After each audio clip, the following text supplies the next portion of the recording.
Hello everyone, good morning. स्वागत है आप सबका आपके अपने यूट्यूब चैनल एजुकेशन हब पे। हम लोगों ने लाइट के बारे में पढ़ा था, जिसमें हमने रिफ्लेक्शन पढ़ा था एंड रिफ्रैक्शन पढ़ा था। आज उसका सेकंड पार्ट हम लोग पढ़ेंगे, जिसमें स्फेरिकल मिरर्स के बारे में पढ़ेंगे। इसके कितने टाइप होते हैं, किस तरीके से इमेज की फॉर्मेशन होती है, ये सब हम पढ़ेंगे। सो टाइम वेस्ट ना करते हुए हम लोग स्टार्ट करते हैं। सबसे पहले आपका स्फेरिकल मिरर क्या होता है। Mirrors whose reflecting surfaces are spherical, यानी वो मिरर जिनकी रिफ्लेक्टिंग सरफेस कैसी होती हैं, स्फेरिकल होती हैं। ठीक है, स्फेयर फॉर्म में होती हैं। अगर इन स्फेरिकल मिरर्स की बात करूं तो ये आपके दो तरीके के होते हैं, एक कॉनकेव मिरर, एक कॉन्वेक्स मिरर। कॉनकेव मिरर क्या होता है देख लेते हैं। सी, कॉनकेव मिरर कुछ इस तरीके का होता है और कॉन्वेक्स मिरर कुछ इस तरीके का होता है। दोनों में डिफरेंस देख लेते हैं hand to hand. Concave mirror में क्या होता है, a spherical mirror whose reflecting surface is curved inwards that is faces towards the centre of sphere. मान लीजिए ये आपका स्फेयर है, ये सेंटर है, तो जो फेस इस सेंटर की तरफ होता है उस मिरर को हम लोग कॉनकेव मिरर कहते हैं। या फिर अंदर की साइड इस तरीके से बना हुआ होता है, कर्व्ड होता है इनसाइड, उसे हम लोग कहते हैं concave mirror.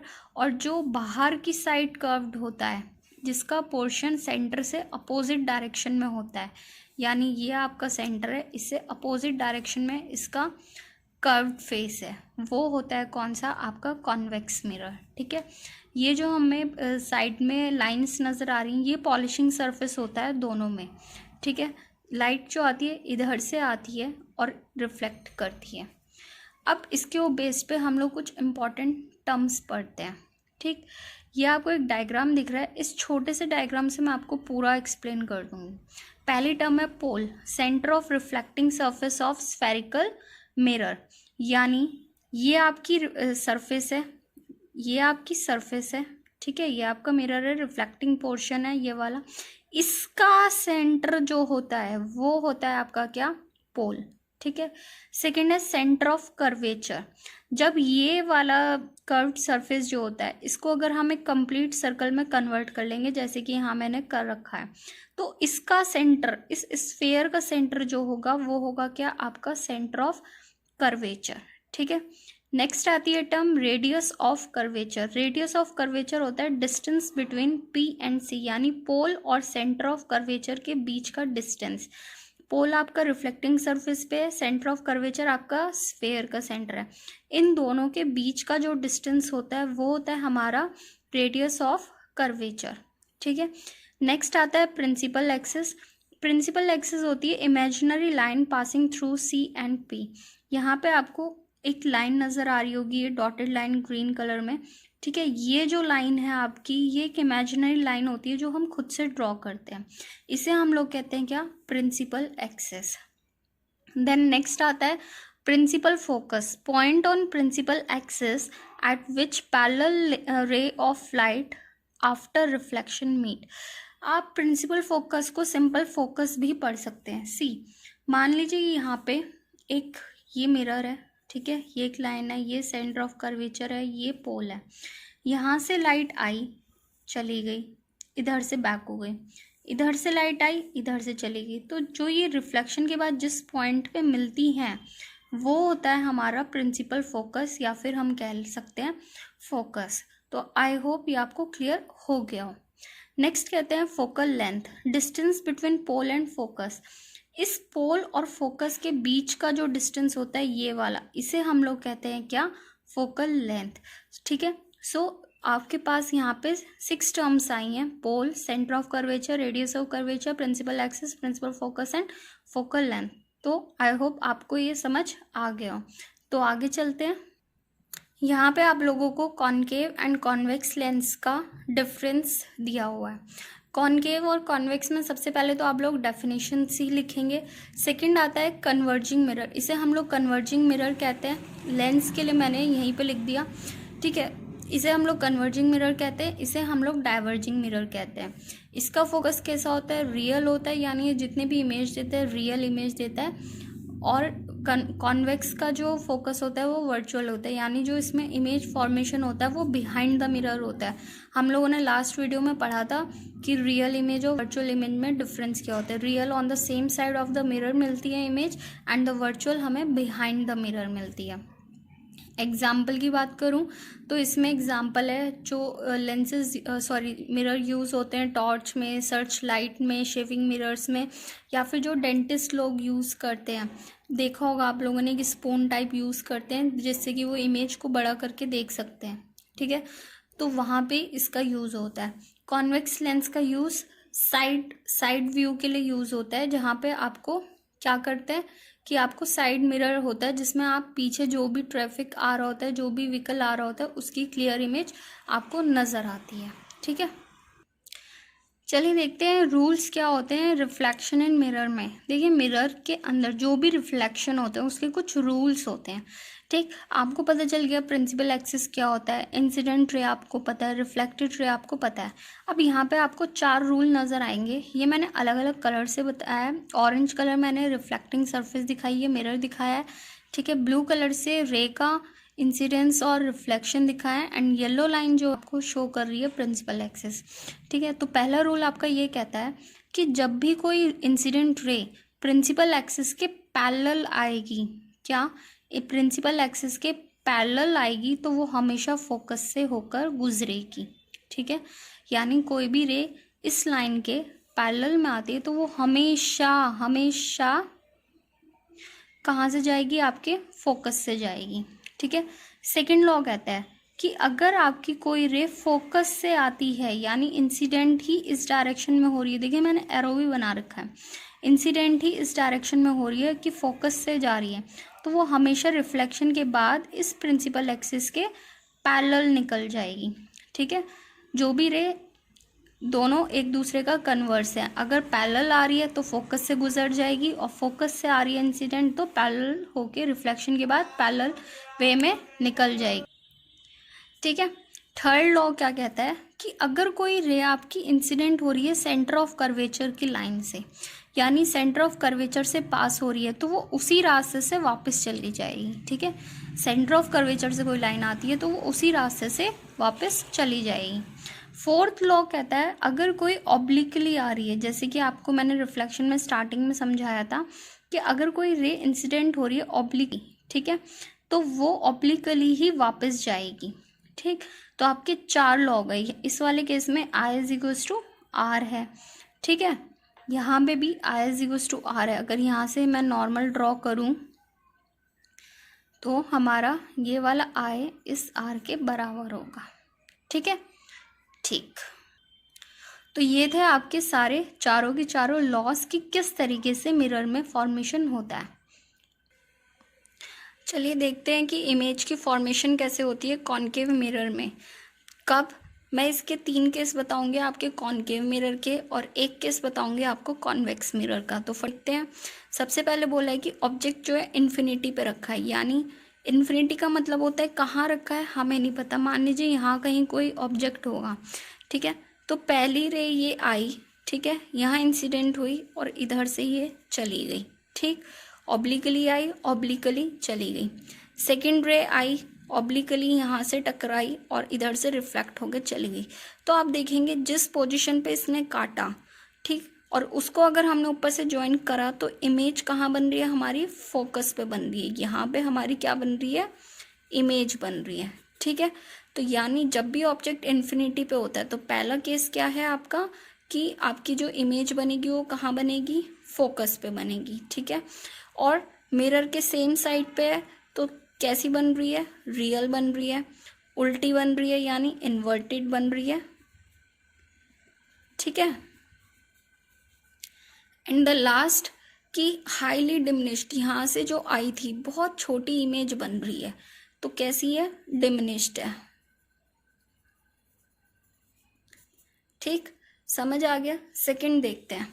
Object is beyond सी, यानी ऑब्जेक्ट जो है सेंटर ऑफ कर्वेचर के पीछे रखा है। ये हमारा ए बी ऑब्जेक्ट मैंने यहाँ पे रख दिया।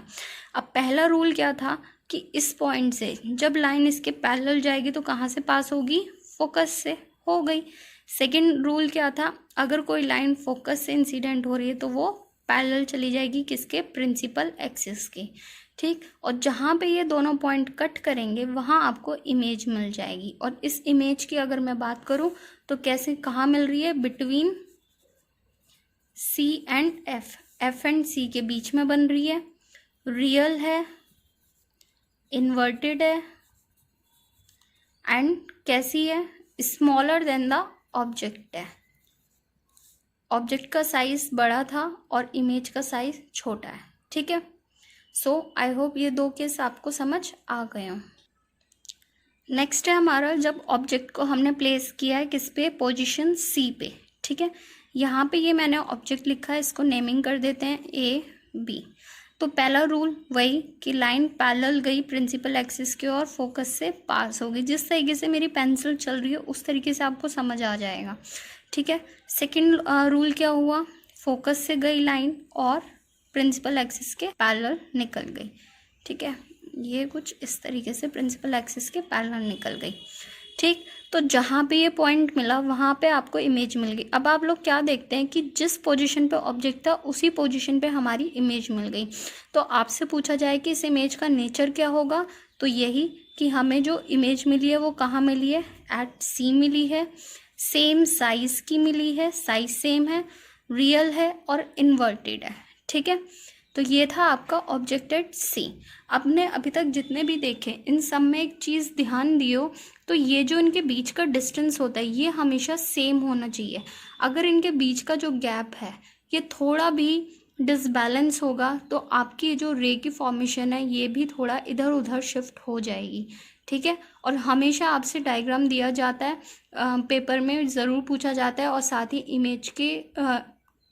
इमेज की फॉर्मेशन पूछी जाती है कि कहाँ पे इमेज फॉर्म हो रही है, क्या नेचर है उसका, रियल है, वर्चुअल है, इन्वर्टेड है, इरेक्ट है, क्या है, तो ये आपसे पूछा जाता है। तो ये वाला टॉपिक बहुत ज़्यादा इंपॉर्टेंट है। नेक्स्ट चलते हैं, when an object is at infinity in convex mirror. हमने कॉन्केव मिरर का पढ़ लिया, अब कॉन्वेक्स मिरर का एक केस देखते हैं कि जो कॉन्वेक्स मिरर है उसमें जो हमारा ऑब्जेक्ट है इन्फिनिटी पे रखा है, ठीक। हमें नहीं पता यहाँ पे कहाँ पे हमारा ऑब्जेक्ट रखा है, मान लो इधर कहीं हमारा ये ऑब्जेक्ट रखा है, ठीक है। तो यहाँ से रे आई, ठीक, टकराई, ऑब्लिकली इस साइड चली गई, ठीक है। एक रे आई इसके पैरेलल और इधर चली गई। देखिए इसका जो केस है वो बिल्कुल ही डिफरेंट है। इसमें हम लोग क्या करते हैं, इमेजिनरी लाइंस को ड्रॉ करते हैं। जब ये रिफ्लेक्शन वाली लाइन को हम लोगों ने पीछे की तरफ मीट करा, ठीक, इधर से हम लोगों ने इस वाली लाइन को मीट करा, तो हम देखते हैं ये आके कहाँ पे मिल रही है, फोकस पे मिल रही है, ठीक। पहले जब हमने यहाँ पे ये वाला केस करा था तो इसमें भी यही था कि इन्फिनिटी से आ रही थी, फोकस पे इमेज बना रही थी। यहाँ पे भी यही है कि इन्फिनिटी से हमारी रे ऑफ लाइट आ रही है और कहाँ पे बना रही है, वो फोकस पे बना रही है। तो अगर इसका कोई नेचर पूछे कि आपकी इमेज कहाँ बन रही है कॉन्वेक्स मिरर में, अगर ऑब्जेक्ट इन्फिनिटी पे, तो सबसे पहला तो यही होगा कि फोकस पे बन रही है। दूसरा वर्चुअल बन रही है, इस केस में हमेशा वर्चुअल इमेज बनती है, ठीक। और इरेक्ट बनेगी, सीधी इमेज मिलेगी, क्यों, क्योंकि मिरर के पीछे बन रही है, ठीक है। मिरर के पीछे बनती है जब, तो हमेशा कैसी होती है, वर्चुअल होती है और इरेक्ट होती है, ठीक है। और दूसरा हाईली डिमिनिश्ड, हाईली डिमिनिश्ड का मतलब है कि ये बहुत ज़्यादा छोटी इमेज मिलेगी, ठीक। तो ये थी आपकी कुछ इसकी मिरर की फॉर्मेशंस, ठीक। तो आई होप आप लोगों को ये समझ आया हो। सी, अब हम लोग देखेंगे कि मिरर फॉर्मूला क्या होता है और साइन कन्वेंशंस क्या होती हैं। सबसे पहले आपको यहाँ पे एक मिरर नज़र आ रहा होगा, ठीक है। इसको मैंने कार्टेशियन प्लेन ड्रॉ करा है, ये हमारा एक्स एक्सिस है पूरा, और ये मिरर समझ लो ये हमारी वाई एक्सिस है, ठीक है। तो इसके रूल्स मैं समझा देती हूँ कि हम लोग जब मिरर फॉर्मूला यूज़ करते हैं तो कई बार प्रॉब्लम आती है कि क्या चीज़ नेगेटिव लेनी है, क्या चीज़ पॉजिटिव लेनी है, ठीक है। तो इसका रूल क्या है कि जितने भी आपके, देखो ये ओरिजिन होता है, इसमें पोल को हम लोग ओरिजिन मानते हैं, यानी 0 0। पोल के इस तरफ जो x की वैल्यू होती है हमें पता है नेगेटिव होती है, तो यानी जब भी हम लोग लेफ्ट हैंड साइड पे कोई डिस्टेंस लेंगे तो वो हमेशा कैसा होगा, नेगेटिव होगा। वहीं पोल के अगर हम लोग राइट साइड में लेंगे तो डिस्टेंसेस कैसे होंगे, पॉजिटिव होंगे। अगर इसी लाइन के ऊपर वाई एक्सेस होता है, वाई क्या होता है, पॉजिटिव होता है, तो इस वाई लाइन के ऊपर जितनी भी हाइट हम लेंगे डिस्टेंस की वो कैसी लेंगे, पॉजिटिव लेंगे, और इस लाइन के नीचे यानी y जहाँ पे नेगेटिव होता है, अगर हम इधर की तरफ इस तरीके से हमें हाइट मेज़र करनी है, ठीक है, वर्टिकली मेज़र करनी है, तो हाइट हमारी क्या हो जाएगी, नेगेटिव आएगी। दूसरा यहाँ पे रूल्स लिखे हैं, पोल इज ओरिजिन, ठीक है। ऑब्जेक्ट यू जो ऑब्जेक्ट है, ठीक है, ऑब्जेक्ट यू जो है हमेशा लेफ्ट साइड होगा, मिरर के राइट साइड पे नहीं होगा, ठीक है। और जितने भी distances parallel to the principal axis are measured from the pole of mirror. अच्छा, यहाँ पे मान लीजिए ऑब्जेक्ट रखा है, ठीक, तो इस ऑब्जेक्ट का डिस्टेंस इस मिरर से कितना है, वो अगर हमें मेज़र करना है तो वो हमेशा हम यहाँ से इस पोल से मेज़र करेंगे। मान लीजिए आपका ऑब्जेक्ट रखा है ए बी, ठीक है, तो इसका डिस्टेंस अगर मेज़र करना है तो इस पॉइंट बी ओरिजिन से हम लोग इस बी पॉइंट तक का मेज़र करेंगे, ठीक। यू जो ऑब्जेक्ट का डिस्टेंस होता है पोल से, उसे हम लोग मानते हैं यू। इमेज के डिस्टेंस को हम लोग वी मानते हैं, और फोकल लेंथ की इसमें हमें ज़रूरत होती है क्या, जो डिस्टेंस होता है किसके बीच में, पोल और फोकस के बीच में। इन तीन का आपका सारा खेल होता है, ठीक है। तो मिरर फॉर्मूले की अगर मैं बात करूँ तो इसे एक्सप्रेस किया जाता है कैसे, 1/v plus 1/u is equals to 1/f। ये आपका मिरर फॉर्मूला होता है, चाहे फिर कॉन्वेक्स हो चाहे वो कॉन्केव हो, ये फ़र्क नहीं पड़ता, ठीक है। जो भी फ़र्क पड़ेगा वो हमारी इमेज फॉर्मेशन से पड़ेगा कि वो मिरर के सेम साइड बन रही है या डिफरेंट साइड बन रही है, ठीक। यहाँ से एक रिलेशन और आता है रेडियस ऑफ कर्वेचर का, कि आर जो होता है ट्वाइस ऑफ एफ होता है। अगर आपसे बोल दिया जाए कि किसी की रेडियस ऑफ कर्वेचर दे रखा है, कि मान लीजिए एक सर्कल है, उसका आपको रेडियस ऑफ कर्वेचर दे रखा है कितना, 6 दे रखा है, ठीक है। आपसे बोला कि फोकल लेंथ निकालो, तो फोकल लेंथ क्या होगी, r/2 होगी। और अगर आपको ये 6 सेंटीमीटर दे रखा है रेडियस ऑफ कर्वेचर, तो फोकल लेंथ कितनी निकल जाएगी, 3 सेंटीमीटर, ठीक है। तो ये आपको रेडियस ऑफ कर्वेचर समझ आ गया, यहाँ से आपको मिरर ऑफ फॉर्मूला समझ आ गया। इसके बाद एक छोटा सा और टॉपिक आता है जिसे हम कहते हैं मैग्निफिकेशन। इसका मिरर फॉर्मूला और मैग्निफिकेशन दोनों का यूज़ न्यूमेरिकल में होता है। देखते हैं कैसे। मैग्निफिकेशन रेशियो होता है किसका, इमेज की हाइट का इमेज के ऑब्जेक्ट की हाइट के साथ, ठीक है। मैग्निफिकेशन रेशियो होता है height of the image to the height of the object. थोड़ा सा मैं गलत बोल गई थी, तो ऑब्जेक्ट इमेज जो बनती है उसकी हाइट का रेशियो ऑब्जेक्ट की हाइट के रेशियो के साथ जो भी हमें रेशियो मिलता है वो हमारा मैग्निफिकेशन होता है। साथ ही अगर हम लोग इसको, अगर हमारे पास हाइट नहीं दी हुई है, हमें सिर्फ डिस्टेंस दिया हुआ है, तो उसको भी हम लोग एक्सप्रेस कर सकते हैं कैसे, नेगेटिव में डिस्टेंस लेते हैं। नेगेटिव डिस्टेंस ऑफ इमेज, अगर इमेज के डिस्टेंस को डिवाइड कर दें ऑब्जेक्ट के डिस्टेंस से, तो भी हमें मैग्निफिकेशन मिल जाता है। फ़र्क सिर्फ इतना है, यहाँ पे हम डिस्टेंस जो लेंगे नेगेटिव में लेंगे, ठीक है। यानी जो भी v की वैल्यू रखेंगे वो यहाँ पे माइनस में रखेंगे।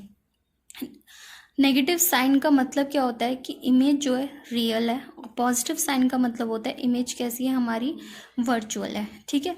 ये नेगेटिव साइन फॉर्मूले में है। जब भी आपकी जो भी आंसर आएगा, मान लीजिए इमेज आपकी रियल आ रही है तो आप वहाँ पे नेगेटिव का यूज़ करेंगे, और पॉजिटिव वर्चुअल आ रही है तो आप वहाँ पे पॉजिटिव का यूज़ करेंगे। सो इसके ऊपर हम लोग अभी एक न्यूमेरिकल देखते हैं। आई होप ये आपको मिरर फॉर्मूला समझ आ गया हो। ये आपकी बुक का ही न्यूमेरिकल है, दे रखा है a convex mirror used for rear view on an automobile has a radius of curvature, यानी आपको आर की वैल्यू दी हुई है कितना, 3 मीटर, ठीक है। If a bus is located at 5 meter from this mirror, radius of curvature यहाँ पे पॉजिटिव होगा, ठीक है, क्योंकि जो रेडियस होता है वो नेगेटिव तो नहीं हो सकता, आर तो हमेशा पॉजिटिव ही होगा, ठीक है। दूसरी चीज़ आपसे बोला है कि जो बस है वो इस मिरर के लेफ्ट में 5 मीटर फ्रॉम दिस मिरर, ठीक है, यानी इस मिरर से 5 मीटर की दूरी पे है, तो जाहिर सी बात है लेफ़्ट में रखी गई होगी। और मैंने बताया था लेफ़्ट में जितने भी डिस्टेंसेस होते हैं वो नेगेटिव होते हैं, तो मैंने यानी ऑब्जेक्ट का डिस्टेंस ले लिया -5 मीटर। आपसे पूछा है find the position, nature, size of the image. आपको पोजीशन बतानी है, नेचर बताना है, साइज बताना है। पोजीशन आप मिरर की कैसे बता पाएंगे, जब आप इसमें इमेज का डिस्टेंस निकाल लेंगे यानी v निकाल लेंगे। और साइज़ कैसे बता पाएंगे, जब आप इसकी हाइट निकाल लेंगे, ठीक है। तो देखते हैं कैसे करते हैं।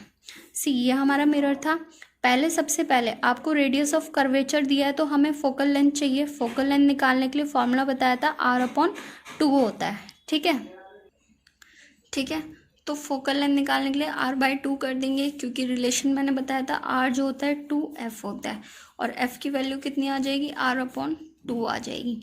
तो यहाँ से 3/2 करा, प्लस का 1.5 मीटर या 1.50 मीटर, आप कुछ भी लिख सकते हैं। ठीक है। मिरर फॉर्मूला क्या होता है आपका, 1/v plus 1/u is equals to 1/f। आपको u की वैल्यू पता है, आपको f की वैल्यू पता है, तो v की वैल्यू निकाल सकते हैं। ठीक है, ये प्लस का 1/u उस साइड जाएगा, राइट हैंड साइड जाएगा, तो क्या हो जाएगा, माइनस का 1/u हो जाएगा। ठीक, तो 1/f की वैल्यू आपको दे रखी है 1/1.50 एंड u की वैल्यू दे रखी है। u की वैल्यू नेगेटिव है तो हम यहाँ पे नेगेटिव लिखेंगे, बट ये नेगेटिव और ये नेगेटिव, दोनों नेगेटिव जब मल्टीप्लाई होंगे तो यहाँ पे क्या बन जाएगा, प्लस बन जाएगा। जब आप इसे सॉल्व करेंगे तो 1/v की वैल्यू आपकी ये आ जाएगी 6.50/7.50। ठीक, लेकिन हमें तो v की वैल्यू चाहिए, तो v की वैल्यू निकालने के लिए हम इसका रेसिप्रोकल कर देंगे। ठीक है, मैंने v की वैल्यू के लिए इसका रेसिप्रोकल कर दिया, सॉल्व करा, तो इसका आ गया आपका प्लस 1.15। प्लस में अगर आया है तो इसका मतलब क्या है, इमेज जो है वर्चुअल बन रही है, बिहाइंड द बन रही है। ठीक, तो मैग्निफिकेशन कैसे निकालेंगे। अब मैग्निफिकेशन में क्या होता है, इमेज की हाइट अपॉन में ऑब्जेक्ट की हाइट, साथ ही इमेज का डिस्टेंस अपॉन में ऑब्जेक्ट का डिस्टेंस, ये दोनों आपस में इक्वल होते हैं। ठीक है, तो हम लोग क्या कर लेंगे, यहाँ पे माइनस तो ऑलरेडी हमारा गिवन है, तो यहाँ पे हमने माइनस अपने आप से नहीं लगाया। v की वैल्यू कितनी आई वो हमने यहाँ पे पुट कर दी, और u की वैल्यू हमें ऊपर माइनस का 5 दे रखी थी, ये पुट कर दी। माइनस से माइनस कैंसिल हो गया, इसे सॉल्व करा, प्लस का 0.23 आया। यानी हमारी जो इमेज है वो कैसी बनी है, वर्चुअल बनी है, इरेक्ट बनी है, एंड स्मॉलर देन ऑब्जेक्ट बनी है। ठीक है, छोटी बनी है। ठीक, तो ये था आपका एनसीईआरटी का ही क्वेश्चन। सो आई होप आप लोगों को यहाँ से रिफ्लेक्शन के बारे में थोड़ा सा समझ आ गया हो। यहाँ पे आपका मिरर का रिफ्लेक्शन का पार्ट कंप्लीट हो गया है, जिसके अंदर आपने रे डायग्राम सीख लिए, आपने मिरर फॉर्मूला सीख लिया एंड मैग्निफिकेशन सीख लिया। सो आज के लिए बस इतना ही। आप लोग प्रैक्टिस कीजिए और इसके ऊपर क्वेश्चंस फ्रेम करने की कोशिश कीजिए। Thank you and have a nice day. Video अच्छी लगी हो तो प्लीज़ लाइक शेयर ज़रूर कीजिएगा। इसी तरीके से आप लोगों को notes. Have a nice day.